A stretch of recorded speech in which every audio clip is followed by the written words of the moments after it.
Olá, galerinha, sejam bem-vindos para mais uma aula de História. Eu sou o professor Carlos, professor de História. Galerinha, hoje iremos começar nossa revisão. O assunto de hoje será sobre cronologia histórica. Galerinha, todo acontecimento que ocorre agora no presente é ligado a algum fato que aconteceu no passado, correto? É por isso que estudamos História, para compreender o presente a partir de fatos do passado, certo? Então, o objeto de estudo da história é a sequência dos fatos ligados entre si, como já foi dito, certo? Então, a compreensão do processo histórico se dá através do conhecimento das datas, certo? Que serve para situar os fatos, priorizando os acontecimentos que marcaram um povo, certo? Comemorações, marcos históricos, guerra, inauguração e vários outros acontecimentos, certo? Então, tais como as revoluções, como as guerras, como as curas de doença, revoltas e entre outros, certinho? Mas para estudarmos a história, nós precisamos, da unidade de tempo, certo? Então, a unidade de tempo mais utilizada para a compreensão dos acontecimentos históricos é o ano, certo? Também utilizamos o século, utilizamos também o milênio, certo? E o dia e o mês, professor? O dia e o mês também são considerados unidades de tempo, porém são menores e, portanto, insuficientes para a compreensão plena de um fato histórico, certo? Temos aqui uma imagem, que mostra uma linha do tempo, certo? E aí temos aqui a história dos mobiliários, em móveis de assento, certo? Então, observe que nós temos aqui os anos, Nós temos aqui também os séculos, tá bom? Isso tudo é unidade de tempo, que utilizamos para estudar a história, certo? Neste caso aqui, estamos estudando a história dos mobiliários, certinho? Galerinha, durante a antiguidade, os anos tinham como referência os acontecimentos periódicos, como os Jogos Olímpicos gregos, certo? Ou eram estabelecidos a partir da fundação de uma cidade, certo? Então, os Jogos Olímpicos aqui como exemplos, era um marco histórico, deste mundo antigo. Então ele servia como referência, de tempo, certo? E também a fundação de uma cidade. Temos também como exemplo a fundação, de Roma, certo? Também é utilizado como marco histórico da antiguidade, certo? Então, a concepção greco-romana de tempo é a do eterno retorno ou cíclico. O que é isso, professor? De acordo com essa concepção de tempo greco-romana, o tempo não era encarado como algo progressivo, certo? Linear, que pudesse culminar em um fim último, certo? Existia sempre uma sequência, que seria a realização integral do destino humano na Terra, ou seja,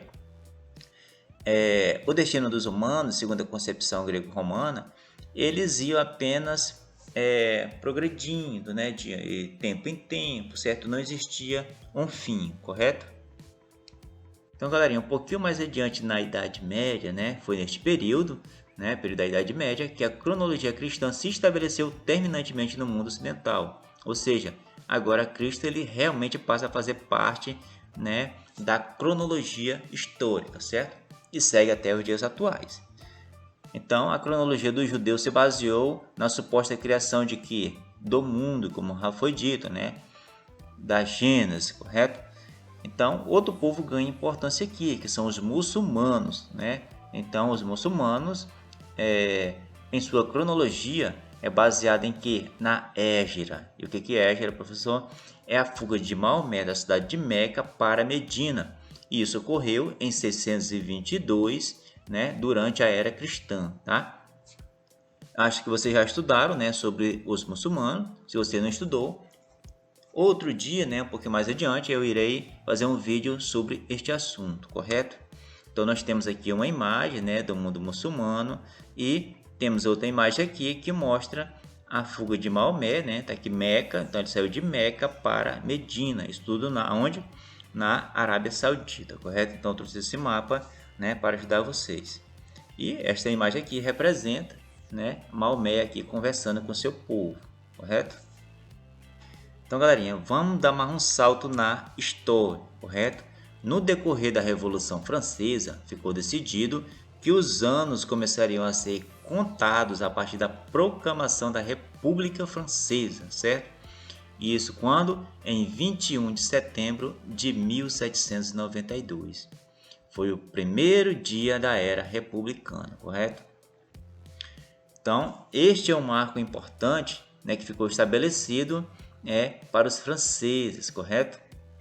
Então, porém, em 1804, quando Napoleão Bonaparte substituiu, né, a República pelo Império Francês, esta data acabou sendo abatida, né, porque não tinha mais sentido, porque Napoleão ele deu praticamente um golpe de Estado e se transformou em imperador da França, ou seja, deixou de existir a República nesta época, correto?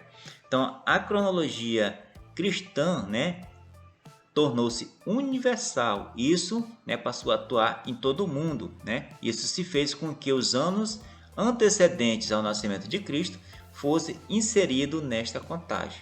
Então, desta maneira, o ano 10 a.C., né, nós temos aqui uma tabela que representa, né, antes do nascimento de Cristo, nós falamos a sigla AC, correto? E esses anos é contado de forma decrescente, né? Desde o surgimento do mundo até o nascimento de Cristo. No tempo que Cristo esteve aqui na Terra em vida, correto? Então nós chamamos esse ano de AD, né? Ano Domini.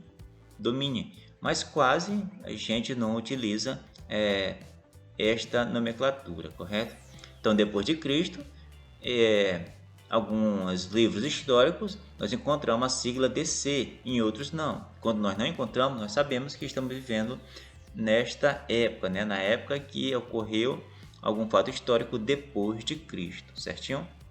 Então, essa ilustração aqui representa muito bem, né, essa divisão de tempo de acordo, né, com o nascimento de Cristo, certo? Antes de Cristo, sigla C. Depois de Cristo, sigla DC ou não tem sigla, correto?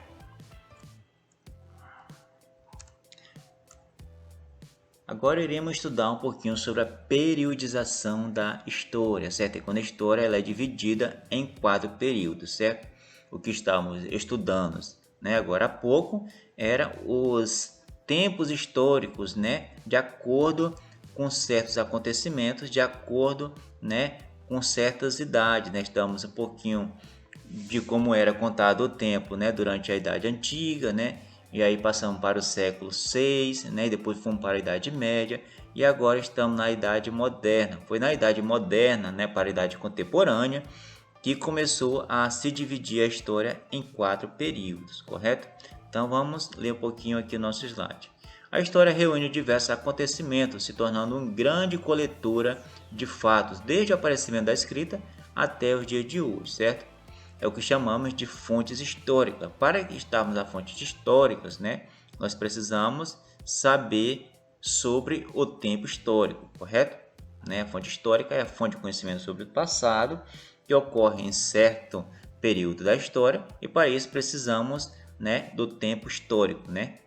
Então, existem 4 períodos no qual a história se divide: Idade Antiga, Idade Média, Idade Moderna e Idade Contemporânea. Mas, professor, estou vendo aí 5 divisões, certo? O que nós estamos vendo aqui nessa primeira divisão é a pré-história, né? Ou seja, a história ainda não era contada, né? Não existia história nesse período. Divisão da história que é contestada, certo? Por vários historiadores, né? Inclusive pelo próprio professor de história. Por quê? Porque neste tempo aqui existia história, né? Não existia a história dos homens das pedras, né? Do tempo paleolítico, do tempo neolítico. Então tudo é história, certo? Mas nesta divisão aqui da história, ela não é contada, certo? Chamamos de pré-história, né? Pré-história porque ela é antes da história, certo? Então a história ela começa a ser contada a partir do surgimento da escrita, né? Isso na Idade Antiga, certo? Isso ocorreu há cerca de 4.500 a.C., certo? E na Idade Média, né, ocorreu a queda de Roma, né? Então a queda de Roma é o marco inicial da Idade Média. Isso ocorreu em 476, certo? Então a Idade Média ela vai até a queda de Constantinopla em 1453, que é quando começa a Idade Moderna, né? E a Idade Moderna vai até a Revolução Francesa, né? Que ocorreu em 1789. E aí, depois da Revolução Francesa, começa a Idade Contemporânea, que é a idade que estamos na atualidade, certo? Então, a Idade Contemporânea começa durante a Revolução Francesa, né? Em 1789, certo? Com a Revolução Francesa em 1789 até os dias de hoje, correto? Então, galerinha, iremos dar um pouquinho sobre cada uma dessas idades, tá bom? Então, na Idade Antiga, né, corresponde à história dos gregos e romanos, tendo início, né, com a descoberta da escrita, como já foi dito, certo? Então, este período termina com a queda do Império Romano do Ocidente no ano de 476, certinho? Então, depois nós passamos para a Idade Média, né? Este período inicia-se com o fim da Idade Antiga e se estendeu até o ano de 1453, né? Ano que ficou marcado pelo fim da Guerra dos 100 Anos. Temos aqui duas imagens, né, que representam a Idade Antiga e a Idade Média, certinho? Galerinha, em seguida passamos para a Idade Moderna. Este período da Idade Moderna ele teve início em 1453, né? E teve seu término marcado pelo surgimento da Revolução Francesa em 1789. Nessa imagem aqui representa a Idade Moderna, né? O tempo das grandes navegações. E depois passamos para a Idade Contemporânea, né? Este período teve início em 1789, quando com o surgimento da Revolução Francesa, certo? Então, ela se estende até os dias atuais, né? Temos aqui como referência essa imagem, né? Que tem vários acontecimentos aqui, tá bom? Galerinha, esta foi a nossa aula de hoje, tá bom? Tivemos como referência bibliográfica, né? O site Colégio Web, tá bom? Espero que vocês tenham compreendido a nossa aula. Se você está assistindo esse vídeo através do canal Antenado da História, não deixe de deixar aquele joinha, inscreva-se em nosso canal, tá bom? E não deixe de deixar aquele super like, tá? O canal Antenado na História foi feito para auxiliar o aluno, ok? Até a próxima videoaula. Tchau, tchau.